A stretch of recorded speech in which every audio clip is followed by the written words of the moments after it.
موسیٰ علیہ السلام نے پوچھا یا اللہ جب تو ناراض ہوتا ہے ہمیں کیسے پتہ چلے کہ تو آج کل اپنے بندوں سے ناراض ہے؟ تو اللہ تعالیٰ نے فرمایا جب میں ناراض ہوتا ہوں حکومت بے وقوفوں کو دیتا ہوں، اجعل الملک فی صفہائہم، حکومت بے وقوفوں کو دیتا ہوں، والمال فی بخلائہم، اور پیسہ بخیلوں کو دیتا ہوں جو ذرا گن گن کے خوش ہوتے رہیں، اور بارشیں بے وقت کرتے ہیں، بارشیں بے موسم کی ہو جاتی ہیں، پیسہ بخیلوں کے پاس، حکومت نکموں کے پاس۔ کہ اللہ جب تو راضی ہوتا ہے تو اس کی کیا نشانی؟ کہ اس کی نشانی یہ ہے کہ اجعل الملک فی حلمائہم، حکومت سمجھدار اور نیک لوگوں کو دیتا ہوں، والمال فی سمحائہم، اور پیسہ سخیوں کو دیتا ہوں، اور بارشیں وقت پہ کرتا ہوں۔ تو موسیٰ سمجھو میں اپنے بندوں سے راضی ہو چکا۔ تو اطعام الطعام میں اشارہ ہے سخی بنو، سخی بنو۔ اللہ تعالیٰ کی ایک وی آئی پی جنت ہے جس کا نام ہے جنت الفردوس۔ اللہ نے باقی جنتیں بنائیں کن کن کن، جنت الفردوس بنائی اپنے ہاتھوں سے۔ کیا چیز بنائی ہوگی؟ تو اللہ نے کہا وعزتی وجلالی لا یجاورنی فیکی بخیل، اے جنت مجھے اپنے عزت و جلال کی قسم تیرے اندر بخیل نہیں جا سکتا، مرد یا عورت بخیل نہیں جا سکتا، سخی جائے گا، بخیل نہیں جا سکتا۔ بخیل سے اللہ کی دوستی لگ نہیں سکتی اور سخی سے ٹوٹ نہیں سکتی۔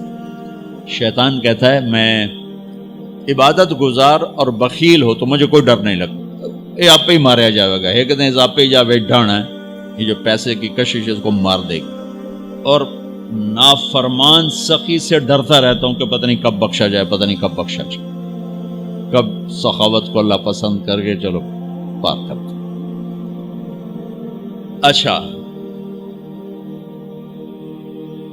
جبریل پوچھتے ہیں یا رسول اللہ مل ایمان، ایمان کیا ہے؟ تو آپ نے فرمایا ان تؤمن باللہ وملائکتہ وکتبہ ورسلہ وبالبعث بعد الموت۔ ایمان عقیدہ، اللہ پر، فرشتوں پر، کتابوں پر، رسولوں پر، موت کے بعد کی زندگی۔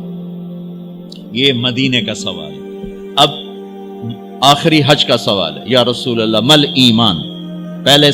پہلے سوال کرنے والے جبریل ہیں اور یہ سوال کرنے والے عمر بن عبس ہیں۔ یا رسول اللہ مل ایمان، ایمان کیا ہے؟ تو آپ نے کیا جواب دیا؟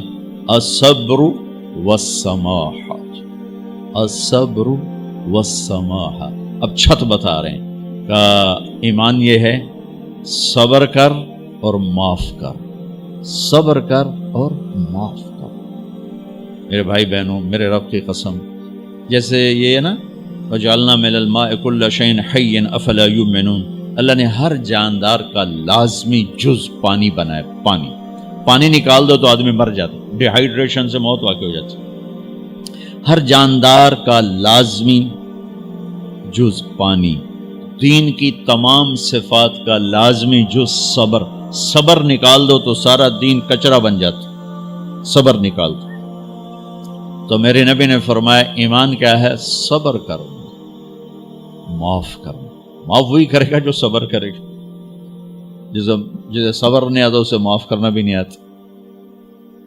تو ایمان قیامت کے دن اعلان ہوگا صبر والے کھڑے ہو جاؤ، تھوڑی سی جماعت کھڑی ہوگی، بلکہ چلو جنت میں جاؤ۔ ان کو اللہ بغیر حساب کے جنت میں ڈال دے گا۔ اور جب آپ صبر کرتے ہیں تو ایک طاقت بنتا ہے، لوگوں کی منفی چیزوں کو آپ اپنے اندر سہتے ہیں، برداشت کرتے ہیں۔ صبر اس کو پروسیس کرتا ہے، پھر وہ طاقت بنا کے آپ کے اندر سے باہر پھینکتا ہے جو پہاڑوں میں سوراخ کر دیتی ہے اگر ہم صبر کرنا سیکھ اور معاف کرنا سیکھ۔ 21 برس قتل کرنے والوں کے منصوبے بنانے والے اہل مکہ، آپ نے ایک بول پہ فرمایا جاؤ معاف کر۔ کمال، 21 برس قتل کے پیچھے پھرتے رہے۔ جنگ خندق کے فوراً بعد مکہ میں قحط آ گیا تو ہمارے نبی نے 300 دینار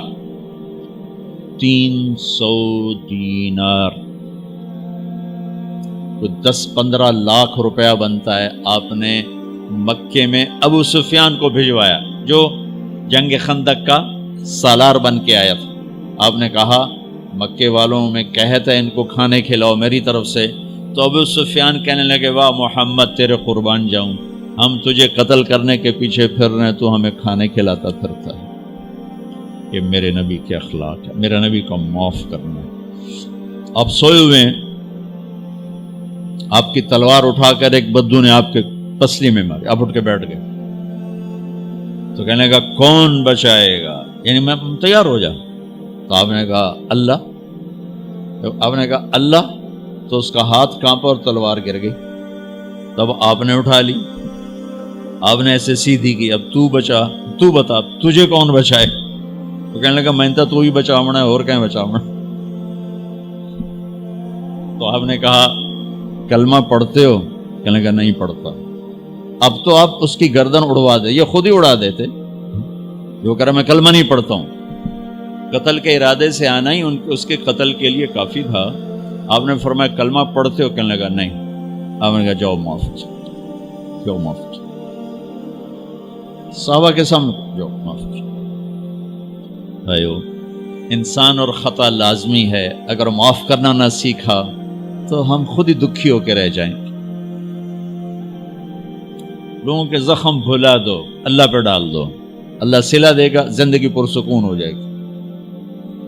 دیکھو ہم اپنے یہ کرتے پر داغ نہیں لگنے دیتے، اپنے بس سے داغ. کھانا کھانے بیٹھو نیپکن، یہ دیکھو ابھی نیپکن پڑے ہوئے، رکھو اگو رکھو توڑے چولے تو کوئی سالن نہ ڈھے پگے، ٹھیک یہ تو پھر بھی دھل جائے گا.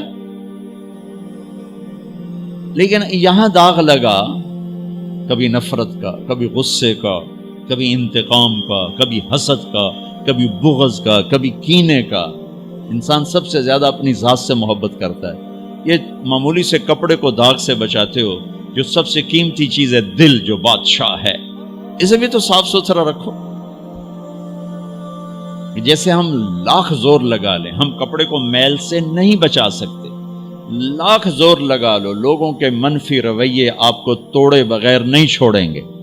لہذا کیا کرو؟ نبی والا معاف کرو، معاف کرو، دل کو صاف کرو، دل کو صاف کرو، دل کو صاف کرو، صبر کرو، معاف کرو. میرے نبی نے فرمایا، میرے بیٹے انس ایک بہت بڑی سنت بتاؤں، بہت بڑی سنت. داڑھی سنت ہے، پگڑی سنت ہے، سفید لباس سنت ہے. بہت بڑے کا لفظ مجھے یہیں یاد ہے، ہو سکتا ہے کہیں اور بھی ہو. میرے بیٹے انس ایک بہت بڑی سنت، اگر تو یہ سنت پہ عمل کر گیا تو جنت میں میرا ساتھی ہو جائے گا. جو بھی کر لے، جو بھی، وہ جنت میں میرا ساتھی ہو جائے گا. ذالک من سنتی ومن احب سنتی فقد احبنی ومن احبنی کان معی فی الجنہ. میرا جنت کا ساتھی جو اس سنت پہ عمل کر گیا. کیا ہے یا رسول اللہ؟ یا بنی ان قدرت، اگر تو کر سکے. اشارہ ہے کم تنو اوکھا دسن لگا، سوکھا نہیں ہے. ان قدرت، اگر تو کر سکے. ان استطاعت، دو لفظات کہ بیٹے کام اوکھا ہے لیکن دیکھو تمہیں ملے گا کیا. جنت نہیں، جنت میں نبی کا پڑوس ملے گا. ایڈا وڈا کام تیرا نا دیکھو نا، 4-5 لاکھ نالتا اتنے ہوں ایک گز نہیں لبدا. تو کوئی بندہ بو جج پا کے آج لاکھ روپے دا 2000 گز دا بنگلہ لے دیو تو اکثر پاگل خانے گھلو ہیں. جنت کا مل جانا بھی بہت بڑی بات ہے، پر جنت میں نبی کا ساتھ ملنا کوئی سوکھا کم تو نہیں ہوگا، ہے کری تو پسینہ آئے گا. آپ نے فرمایا بیٹے ان قدرتا، زور لگے گا. ان تصبح و تمسی، ساری زندگی کرنا پڑے گا، ساری زندگی کرنا پڑے گا. داڑھی تو ایک دفعہ رکھ لی ہے، اب تھوڑی صفائی ستھرائی ہے، لیکن یہ روزانہ کرنا پڑے گا، صبح شام کرنا پڑے گا، ساری زندگی کرنا پڑے گا. اور تو اس میں تھکے گا. کیا ہے؟ وَلَيْسَ فِي قَلْبِكَ غِشٌّ لِأَحَدٍ فَافْعَلْ صبح و شام اس دل میں کسی کی نفرت نہ آنے دینا، کسی کے لیے بغض نہ آنے دینا، کسی کا کھوٹ نہ آنے دینا، کسی سے کینہ، غش، سارے الفاظ کو اپنے اندر سمیٹے ہوئے۔ اور میرے نبی کی عجیب بات، لے احد کسی بھی انسان، مسلمان نہیں کہا، مومن نہیں کہا، نیک آدمی، نیک عورت نہیں، کسی بھی انسان، لے احدن۔ آج لے احد 7 ارب انسانوں پہ بولا جا رہا ہے۔ میرے نبی فرما رہے ہیں، میرے بیٹے دنیا کے تمام انسانوں سے دل صاف رکھنا، کیا ہوگا؟ چاہیے تو جنت میں میرا ساتھی بن جائے۔ تو بھائیو بہنوں، ایمان کو مکمل کرنا ہے تو صبر کرنا سیکھو، معاف کرنا سیکھو، چپ رہنا سیکھو۔ ساز خاموش ہیں، فریاد سے معمور ہیں۔ جواب دینا تو کیا مسئلہ ہے، طاقت چپ رہنے پہ لگتی۔ کوئی ابھر جائے، بیٹا ابھر جائے، بیوی ابھر جائے، خامد ابھر جائے، چپ ہو جاؤ، گزار دو اس طوفان کو۔ واپسی میں ایمان کی وہ اللہ حلاوت مٹھاس دے گا، ساری زندگی محسوس کرتے پھرو۔ یہ صفت بھی معاشرے میں کوئی نہیں، نہ کوئی معاف کرنا جانتا ہے، نہ کوئی صبر کرنا جانتا ہے۔ تو یہ میں وہ چیزیں بتا رہا ہوں جو معاشرے میں کوئی نہیں ہے، میں اور آپ کر لیں گے تو ہماری قیمت بڑی لگ جائے گی۔ تو اسلام کی ابتدا بھی بتا دی، انتہا بھی بتا دی، ایمان کی ابتدا بھی بتا دی، انتہا بھی بتا دی۔ یہ شروع ہوتا ہے عبادات سے، عقائد سے، اور مکمل ہوتا ہے اخلاق پر، درگزر پر، اخلاق کی تمام صفات۔